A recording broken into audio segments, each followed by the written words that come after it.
Pioneer Realist. We are outside of this Bushwick venue. Here's a door. I don't know if I need a password.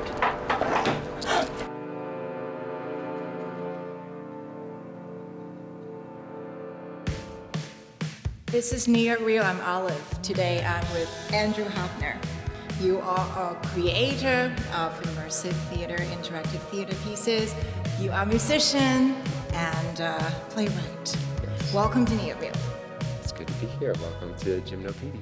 Ooh, Gymnopedie. The new venue. Which is half a block from my house. This is like... So convenient. Yes, one of the closest interview I've done.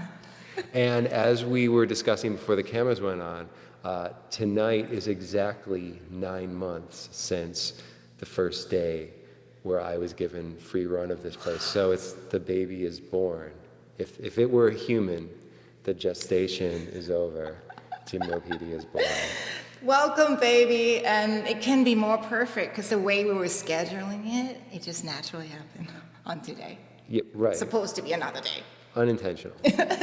So. Oh, right. We were supposed to film this tomorrow. Oh. Right. Remember? We were supposed to film Yes. it tomorrow, but then somebody rented it. That's another part of the process here is people renting. Sometimes babies are born a day early or It's true. So this can be more perfect. Just a day premature. So I want to know everything about bottom of the ocean. So dial it back a little bit. Yeah. I know you from Houseworld, which is something I missed, Right. but heard a lot about and read a lot about. Sure. So can you tell us a little bit of whichever one you want to bring it up first? And just want to know the where you are with Bottom of the Ocean. Yeah. Bottom of the Ocean is, it's an examination of ceremony, right? It's wondering what value and meaning and pleasure we as humans might get from ceremony in this modern age, in 2019. And so visitors to Bottom of the Ocean will be guided through a series of rituals, catharsis and reflection, and hopefully see the self a little better, hopefully find a little more presence. And at each performance is can you tell how many performers and audience are? Yeah, I've been performing this as a demo for the last, I guess, 11 months. I started performing it in my bedroom last August. And it was a 90-minute one-on-one show. For a long time, it's been a 90-minute one-on-one show for my friends, and basically like for the cast and crew, training the cast and crew by sending them through the show. And now it's just become a two-on-two show. So myself and my collaborator, Chi-Lin Kwa, are the two guides, and we guide two guests through. Probably by the end of July, we're scheduled to have it be a 3-on-3. What? And then it's going to expand to 3 performers, 6 audience members. So then 3-on-6. And then we're going to marry the intimate one-on-one immersive journey over there with a sound bath over here, which probably a dozen people will be experiencing, and the people on the immersive journey will pop out into this room and join the sound bath, and so that collective performance will probably house 20 visitors and maybe 6 performers. And we're talking about what month or in your planning? Right, so hopefully it will be 3 performers on 6 audience members by mid-September, and hopefully by mid-October, it will be 6 performers, 20 audience members, maybe 3 times a week, every week. I feel like you're talking Indefinitely. about the baby growing. Yeah. Like by what age, like he or she are walking? So I would say that the merger of the 6-person immersive journey and the dozen people sound bath, all doing it together, all joining at the end, that would be like the baby walking. Okay, wow. But we have to raise the baby into an adult, so it's going to go a long way. It's going to just keep morphing all the time for a long time. Oh my gosh. What does the baby feed on? The baby feeds on the performance taking place. So when the baby lives, we observe the baby, we see what the baby needs, and we give it to the baby. Okay. Right. And that's been an interesting thing about immersive theater that's different from making albums and writing songs, is my experience making albums and writing songs was that sort of artistic experience of like, this is my vision, like I'm not catering to anybody. If I do find myself trying to like overthink what the audience wants or what the record label wants, like I'm doing it wrong, and like I'm being tempted to like be too commercial or pander. But the beautiful experience of making immersive art is I found a very harmonious sort of the best side of give the people what they want. And so from the first night of Houseworld, we just naturally found ourselves being like, what were people's favorite parts? What did people seem to want more of? People wanted the monster to be able to get out of the basement. They felt that the monster should escape. And we were really happy to be like, next time we do the show, let's let the monster escape. And it didn't feel like pandering. It didn't feel like compromising our vision. It just felt like organic. Like throwing things in the stew, and we're like, the stew is getting better and better. Now it has this, now it has that. And I think Bottom of the Ocean will be the same way of when we notice what people like, when we notice what bores people, when we notice what like people aren't noticing, we're just going to put in and take out those elements as long as that feels good. That's beautiful. That's like you're sculpting it at it goes, and it's like immersive from a calendar timeline, that it's interacting, it's living. Even the writing of the performance is interactive to the extent that we will be paying attention to what people like about it. So what are your favorite types of audience? Do you like people that touch things, or like just stand in the corner to be amazed? I like both. I guess as long as the audience is, maybe it's more just the audience members that we hope we don't get are like the people that like ruin the set or props, or the people that like harass the performers, or the people that ruin it for the other audience members. But as long as people aren't doing those bad things, I think people should be free to interact a lot. I like when people like become a little bit of a character themselves. I like when people quietly contemplate. Obviously, it's fun when people enjoy the show, and it can sometimes be a little uncomfortable if someone goes through and they're miserable, but those audience experiences will happen too, and those are welcome too. So, do the audience in Houseworld try to fit in and pretend they are part of the house? Right, they did. And I was, as part of this BOTO announcement, there was a comment today or yesterday saying, and that was somebody's reminiscence about Houseworld, was, I still can't figure out who were the performers and who were the audience members, which is good and bad, right? Because there was a little chaos in that too, and some people might complain like it wasn't composed enough, or I don't want to see some randos like LARPing, I want a composed story delivered to me. But Houseworld was wild and chaotic, and I think we did find some of the good that can be found in wild chaos. Wow. I think those are the best moments sometimes, you know, because life is full of chaos. You sort of make your plans, your schedule, and then you just have to improvise. It's true.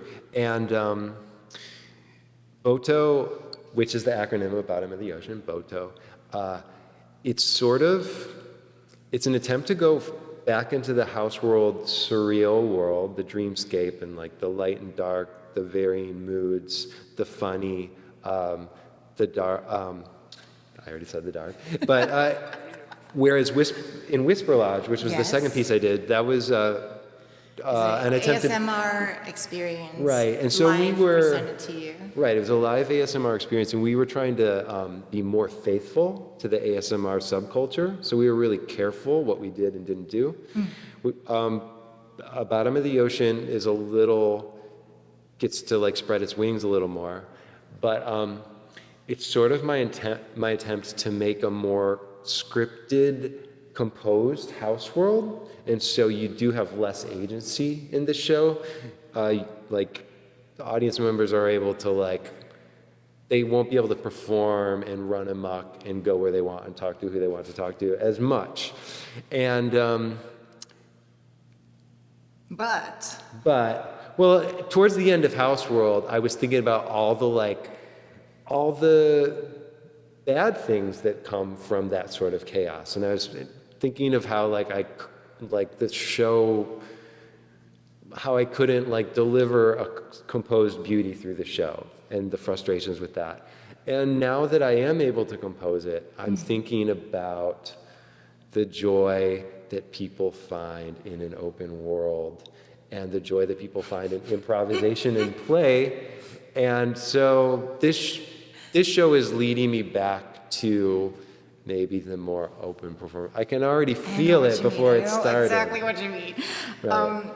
Growing up, I was doing a lot of drawing that's realistic. Yeah. And then in my adult life, I'm trying to do more abstract. But I realized abstract is not just stuff, not like gravity. You still have to start with something, a pattern, and then break it. So it's like, so you're finding this time you have the structure, but you kind of miss a little bit of freedom. Yeah. So we'll have to see what happens. Right. Yeah, I think that I'll find balance here. And the good thing about this space is that unless I fuck things up, I'm going to be allowed to be in here through the end of 2021, right? And wow. All my stuff's there. All my stuff is there. We have a new president. And yeah, when President Sanders is a year into his tenure, and it's possible I'll be able to expand that further. And so I'm going to be able to observe and find the balance in a way that I've never been able to before. And I fought to get in here. I spent a lot of time not doing any shows to get into this space, to renovate this space, and to have this opportunity to observe and grow and build things brick by brick rather than throwing things up and tearing things down. I see. And it is a long-term thing. It's a long-term thing. Thank goodness. We'll tell everyone where we are right now. We're in Bushwick. Yes. J-Train Bushwick. Yeah, which is to me. I lived here for 8 years, so I really like this neighborhood. Yeah. And right now, we are in the basement of a church. That's true. And we see these basketball. This is basically a basketball court. It's a gymnasium. Slash, you can do anything. You can put matches down and do somersaults, right? It's huge space. It is really huge. I think I told you I started dreaming differently ever since I performed in that room. Oh yeah, a few wow. weeks ago, because I remember the space, and I'm thinking, I gotta do something here, create and collaborate and make a show or performance, and this is very precious. You can hear the echo right now. Yeah. The echo is exciting. The height is exciting. The textures on the wall is exciting. And I've been renting this space out to a lot of photographers and videographers, and everyone who rents it is chipping in to making this space better. And when people come in, everybody gets infected with that excitement. Or so many of the renters have been so stoked to find this place, and that feels so good to me, having seen this place for 5 months as a poisonous junkyard, to have first made it habitable and then made it even sort of fun, and then to see other people start to see it too, rather than to see it as this scary thing that nobody wanted to touch. Now people are getting stoked, and it's a fun snowball of momentum. Yes. How many years have it been here? I'm not sure when it was built, but it was abandoned in the 1970s. So we're the first year of stuff happening here in 40 years. Oh my God. That is so exciting. Where did you grow up, and what did you like to play when you were a kid, Andrew? I grew up in Detroit, Michigan, and I loved the piano. An essential memory was jealousy of my sister who got to take piano lessons when I was too young to take them. How old were you guys? She was maybe 7 and I was 5, and the teacher in our neighborhood would only take 6-year-olds.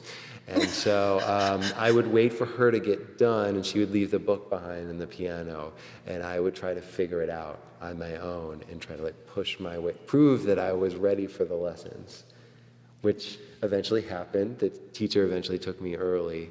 And, Like he's really eager. He's like learning by himself now. right. And so for years, I loved playing the piano. I loved like figuring out how to play the music from computer games on the piano. That was me. Do you remember the early songs that you played?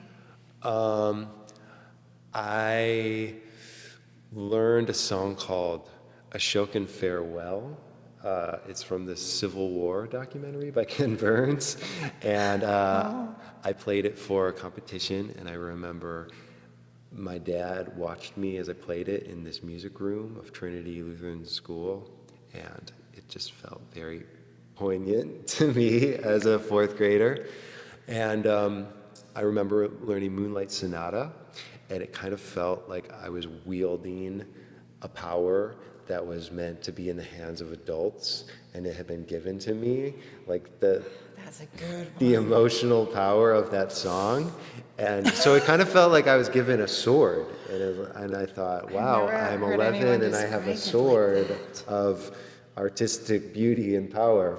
So Because people, like the adults heard, and oh, I know that song. Let's see who's playing. right, but it wasn't because of the adults' reaction. It was just the sound of it. I could feel the gravity.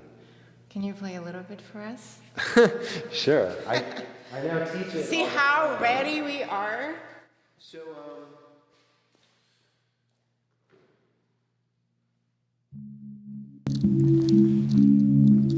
what's the frequency of it?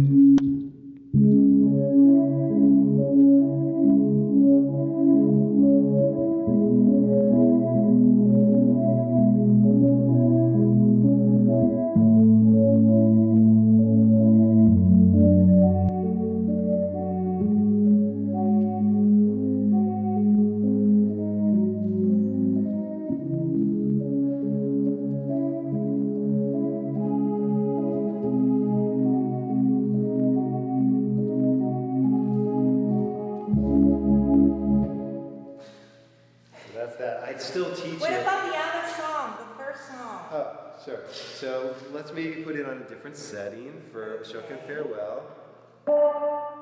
Let's find a good one.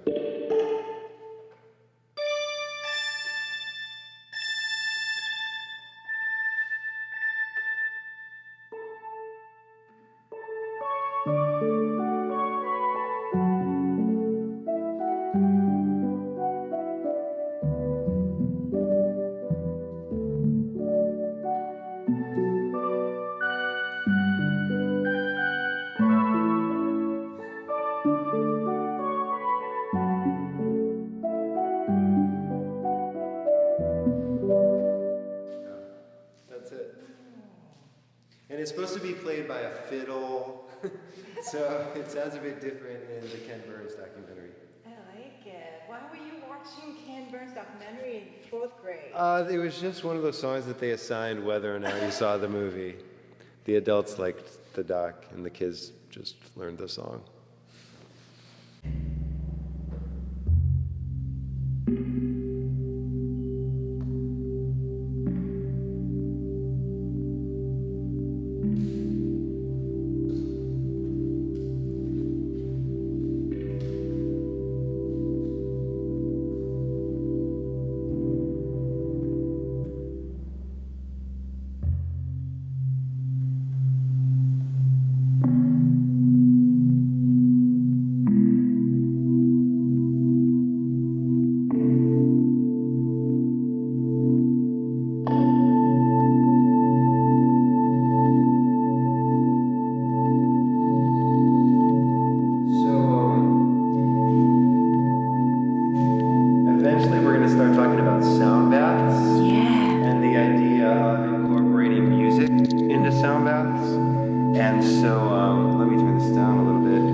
bath with keyboard music, the changes happen really slowly, and you can enjoy a note for, maybe 30 seconds before anything changes. And so that's kind of what I'm setting up for you now, is not an impressive song, but just something you might like to... For 30 seconds? Yeah, like if you're lying on a mat, if your eyes are closed, you might want to listen to this for 30 seconds. And then maybe one thing changes. There's some weird overtone thing going on. Let's switch to another voice.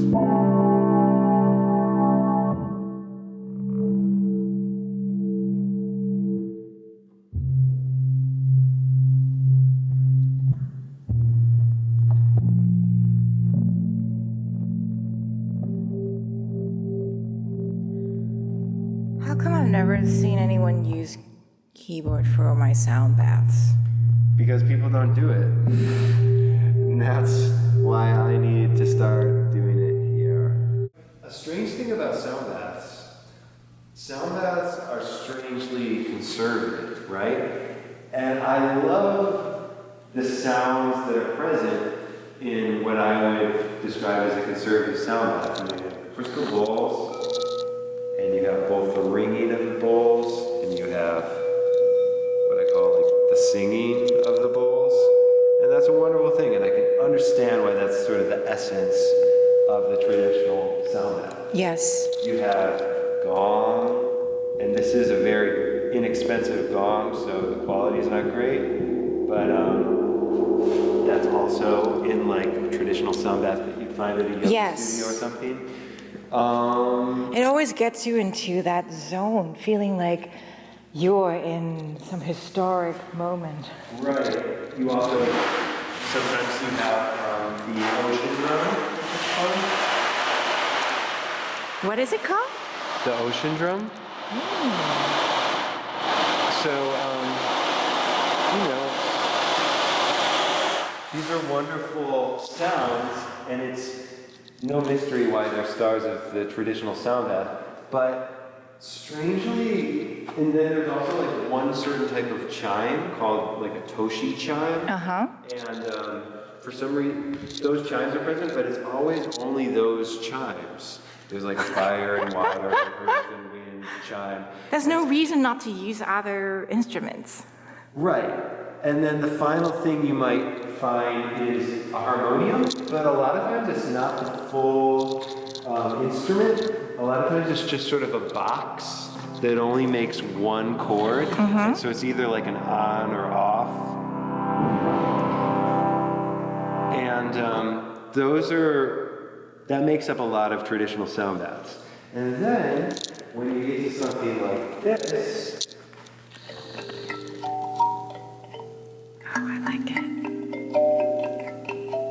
it's really hard to find. And then when you get to something like this, it's even harder to find, right? And we can make sound baths. Do it for the mic. But, listening to people shake jars of water kind of sounds like the greatest thing on earth, to just lie in a mat and listen to this all hours. So I don't really understand why sound bath, the form of sound bath, doesn't invite innovation. And there's all sorts of things that are such close cousins, just like esoteric instruments. Or even just like a chime that's not a toshi chime. Why not something like this, a wind chime? I've had experience of lying down like right under one that's like huge and just listen to it under. So like differences in proximity in sound baths are very exciting. Sometimes the source is right next to you. Sometimes it's across the room. It would be fun to build it in a costume. We could build a costume. Like when you're walking around, it's happening. Right. So maybe we could make some sort of creature that has chimes attached to it. ASMR, working with Whisperlodge has given me all sorts of ideas. Like the comb is a classic, sort of just like unconventional sound source. We all play with that as a kid. Right. Right. So there's something childlike about it, and then we have the very traditional ASMR crumpling paper sound, and Do animals have ASMR? Because like cat loves the paper bags. right. I mean, I think we all enjoy the little nuances of sounds and images. And I think we all enjoy sort of losing ourselves playing with those things. I don't know if that necessarily means we all get the tingles, but I don't even know if that's really the point. Right. Like, So what are you holding anybody here? can enjoy looking at this flame flicker. Does that mean we have ASMR, or does that mean we just like details and little things? Is it fair to say that sound is maybe the most important senses for you? Sound is just something that I know a lot about, and because I don't know much about dance, because I don't know much about proper theater,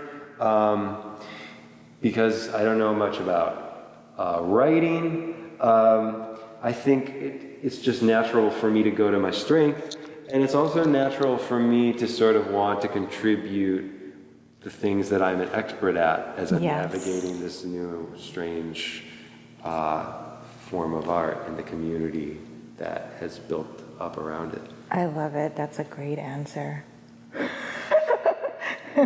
What is this? Oh, so this is another place the sound baths can go, and it's where a lot of immersive theater goes. It's where Whisperlodge goes. This is tea tree oil, right? So we can also incorporate a sense of smell, and maybe like I could put this on your forehead, or put it on my forehead. And there's so much room beyond the singing bowl and the crystal bowl for both other sound sources and maybe even including other senses. So you are redefining the sound bath.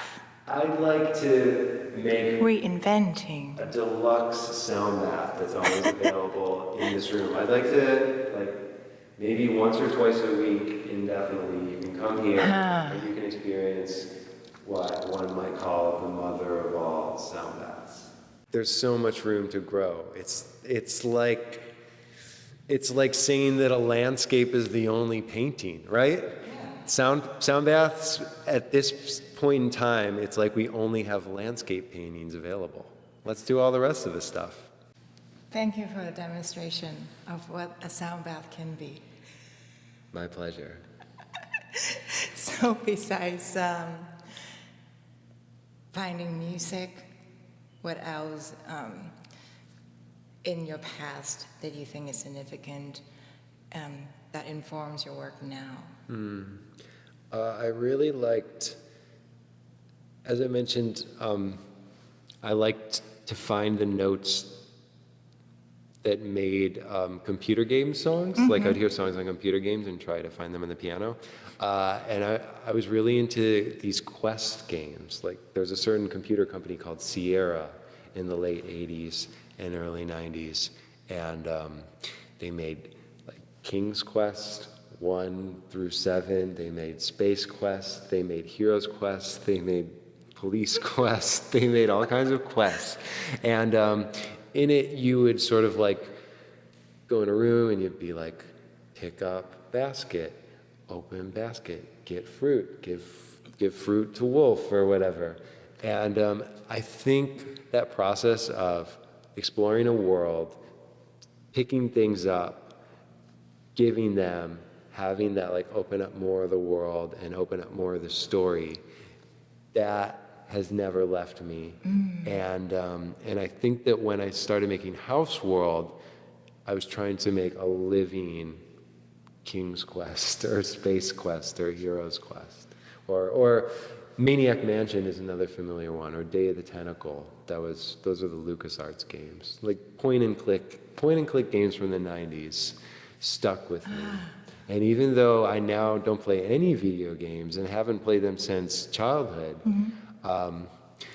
it's still like this piece of nostalgia that I think I'll always carry with me. Wow. I don't know why I never thought about video games. It's exactly like that. I thought about like choose your own adventure books. Sure.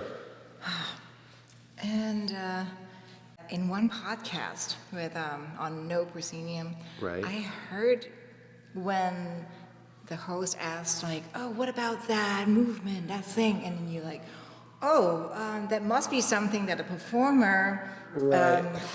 It must be the performance input, like they Yes. introduce that, Sure. and they have my blessings Right. to have little things added to it, and I'm like, how do you create and like control the chaos and give everyone so much trust and not be a control freak? Are you a control freak or not?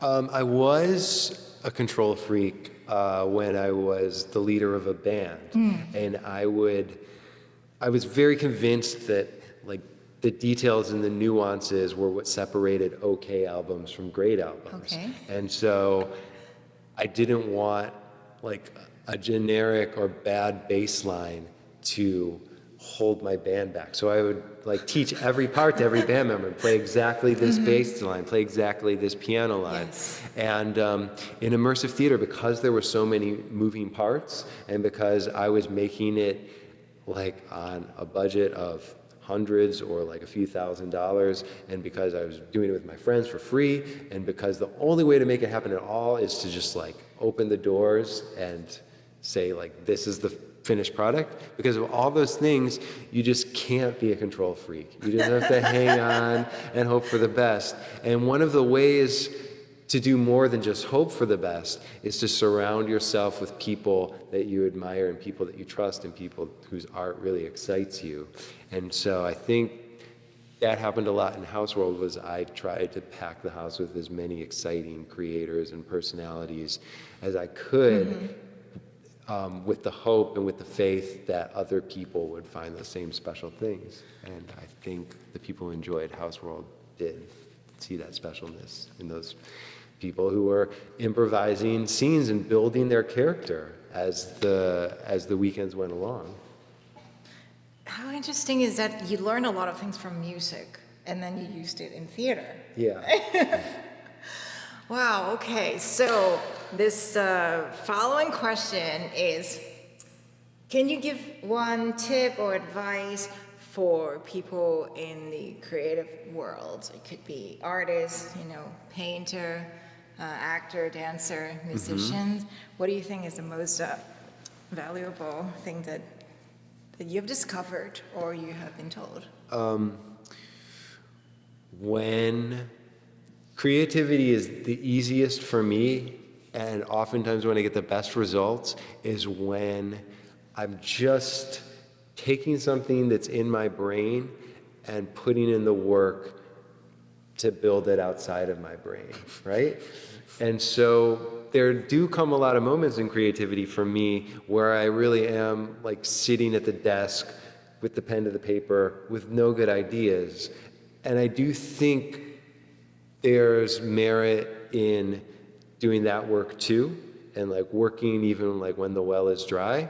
But when you when you can see an image, or when you can imagine a scene, or when you can hear a song and it's already there, and you go to that part of like the library of your mind to access it and enjoy it, and all you have to do is just build that image in this room, or like make that costume, or direct the people to do that thing. Because a lot of times they let the ideas sit there for a while. Well, you find there's a big difference when it's out.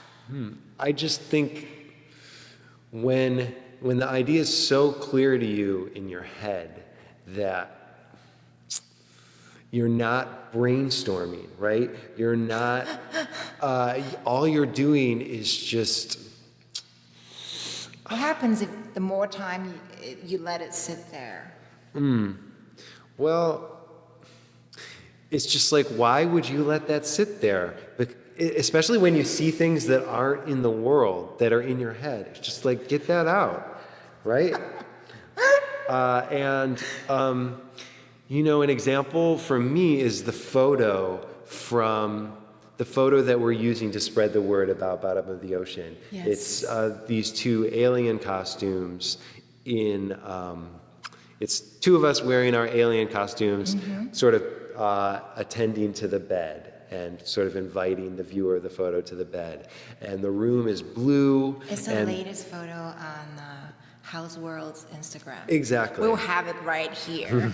So that image was in my head, I don't know, like maybe like when I found this room in August. And so for months and months, like cleaning out garbage from this gym and painting and scraping and whatever, I've been working towards that image. And so whenever you have something that just excites you and it's there, but it's not in the world, you can see it, other people can't see it, just those are great hubs Oh my God. to work around. I think you just hit on something, because a lot of people don't know the difference between them imagining and that it exists outside. And however you just phrase it was exactly it. If you notice something in here that's not in here, then it probably should come out. Yeah. Yeah, and I mean, I think it won't always be, it may not always be a home run, but it's always a worthwhile endeavor. And if like it doesn't turn out to be exciting when you take it out of your brain, you'll at least learn something. Yeah, or another version through of that it process. might come. Right, you'll learn like why was it exciting in here but not exciting out there, and that's worthwhile. Andrew, my last question for you is, what is your favorite memory in New York City? Something special that we don't know about, since we're in New York? It's always hard to come up with a favorite, but I will tell you a memory that stands out, since we're talking about immersive theater and stuff, right? So in Houseworld, the Houseworld run for the public, my role for the first half of the show was greeter, and I would wear this suit that kind of had like a priest's collar, and I would orient everybody. I'd kind of tell people the rules. I'd also do a toast with everyone, you know, a toast to the night. And once all 30 or 35 guests had been escorted to the house from the church, I would run upstairs and put on a lycra bodysuit, and I would become the sky, right? That was my character for the second half of the show. I read about that, so that's you as well. That was me, yeah. It was like this faceless character that makes mime gestures and doesn't talk, and it's just sort of adding to the dream environment and sort of kicks the dream environment up a notch because the costume really stands out as, you know, this blue man. The person that wrote the article might not know it's you. Right. We kept it a secret. Yes. So I would get I would pull the lycra suit on and zip it up to my neck, and then I'd walk down to the stage manager and I'd put the mask over my face so that I was kind of like semi-blind, right? And then I would wrap my arm in Alex's arm, and they would walk me down the sidewalk to the house, and I could sort of hear the churning party of Houseworld coming, and I could see like the blur of those colored windows. And we had this partnership with Vinny's Pizza, and so 4 times a night, twice for each show, they would deliver a pizza that the best friend character would... In the dorm room. Right. In the front room, the best friend character was in charge of the pizza party. And very often, it just so happened that their delivery time coincided with when I would enter the house. So I felt so good to blindly be escorted down the sidewalk and, you know, not wearing any socks either, just like my bare feet in this lycra costume, walking down the Brooklyn sidewalk, walk up to the porch, and there's my pizza, you know? And it was like the 12th time that it happened that month, and I just walk in with the pizza and start dancing and start being a weirdo. And doing that over and over again felt like the most beautiful loop.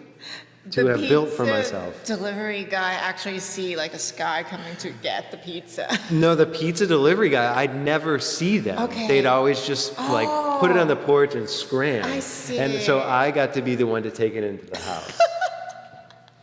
And you know, what a beautiful loop what a beautiful bonus to get out of building that big machine, that I got to be the surreal pizza delivery person. And then everyone got excited when the sky came in the door with a pizza. They think that it's like planned because it's perfect timing. Well, I love it. Yeah. It's such a New York moment. Pizza, walking barefoot in Brooklyn, being a weirdo, performance art. It would be cool to, like, do you see anything at all? You'd see, like you could tell, like if I was looking there, I'd see a pink rectangle, right? And I'd see that light bulb a lot. And you can also like see where it's dark, but everything sort of blurs of color. I was just imagining when you're describing, like seeing it from your point of view. And I still have those sky costumes over there, and Gonna make a it's going to make a reappearance. Yeah. I mean, a big plan of mine, I think, like a cameo in the bottom of the ocean. Right, but I think like within the month, my idea is to perform sound baths, and when everybody's laid down, I'm going to enter in costume and perform the sound bath as the sky. Yeah, do that. Right? And so people will mostly have their eyes closed, but when they open them, they'll see the surreal character is delivering the bath to them. And then someone will be like, where's the pizza? If there's a true fan, they'll ask, where's the pizza? I love it. I feel like this is like, seriously, the beginning of so much. Definitely, I feel that too.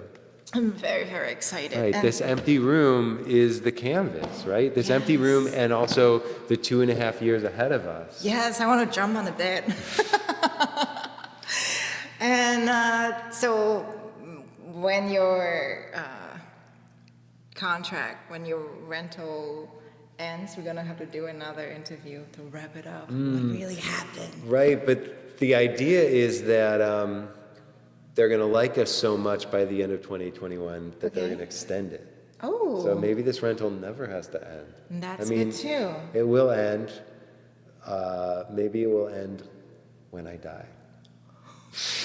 That is too crazy.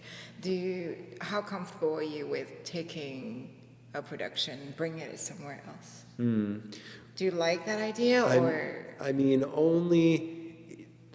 I love the idea of going to a different city and letting that environment influence the production. Like I've dreamed of doing a production in LA. Yeah. I'd love to do. You've done Whisperlodge in LA, New York. And it did have those palm trees and those bigger houses. Like it absorbed the San Francisco and Los Angeles vibes.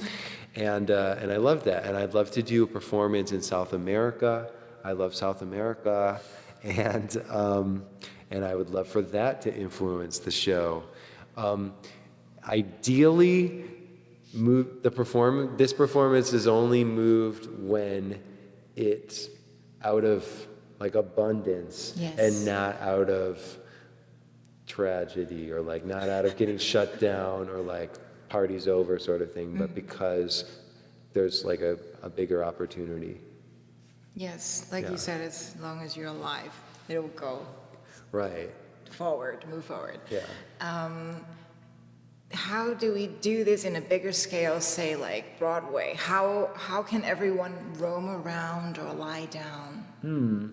Well, I think Sleep No More is a pretty good model, and I can't really imagine it needing to be much bigger than that. Like some say that like Star Wars Land that they're building at Disney World is sort of like an even bigger like environment where people can pretend and interact and sort of immerse themselves in a fiction. So those are some ideas of how it could get bigger. Meow Wolf as well is making a lot of giant installations, but there's no performers in there, and so that's different from my favorite thing, which is interactions, and often like one-on-one, like Yes. intimate interactions where you're speaking with the performer. They're giving you like a puzzle or a task, or asking you a question, or you're asking them a question. So there's a lot of, I'd like to see just a lot more small performances and medium-sized performances like this. I don't think there's so much a need to make the biggest one ever, but it'd be great if we could make a lot of them. They're expensive and time-consuming, and space is expensive, the props in the set are expensive, the large casts are expensive, so there's a lot of just logistical challenges. But I feel like that's sort of your signature is affecting someone totally, deeply, one at a time, right? Like it's not, it doesn't have to be a mass-produced, like a lot of people are enjoying it. right, and that's not just me, that's the form. And that's something that attracted me to the form. And I think that everyone who works in this or is a fan of this, that's something that they're seeking and finding. Thank you so much for Thank chatting. you, And the sun is down. It's nighttime, so we'll say good night. Thank you Good night. for being my guest.